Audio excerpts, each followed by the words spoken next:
All right, so some more conjecture. Let's get this straight. This is all guesswork, but I guess everybody's guessing at this point. So, where did the shooter get the guns? Let me offer you a hypothesis. So, if your vocabulary isn't good enough to know what a hypothesis is when you don't have any evidence. It's just something you're asking if it's possible. A theory is when you produce some, repeatable evidence. So, this is a hypothesis. So, I believe that. It's possible, if you own your own plane, which this guy did, to leave the country, go to another country, and come back and not have to go through customs, especially if you file a false flight plan and they don't really know where you went. And small planes often fly at low altitudes, and they don't always stay in contact with the tower.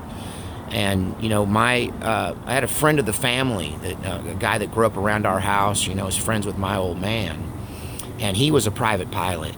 And I know for a fact that he was constantly, during the El Salvador conflict, flying Bibles in and out of El Salvador. And I know that he did this by filing false flight plans and by carrying more fuel than they knew that he had. And he could drop that little plane right down in a cow field.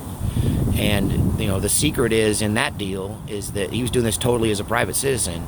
That he was bringing Bibles to El Salvador, but under the Bibles were boots and bullets and stuff like that he was taking down there to fuel that conflict. So at any rate, did the guy fly his airplane to some place where there aren't as many restrictive laws about automatic weapons, to some war-torn country? Somebody that knows the law better than I do, feel free to comment. If you're an aviator or if you know a thing or two about laws and machine guns in other countries. But I would think someplace like Costa Rica, a guy could go down there and get his hands on some stuff. Central America is war-torn. So if he's a private pilot, couldn't he have just flown anywhere and gotten those weapons of destruction?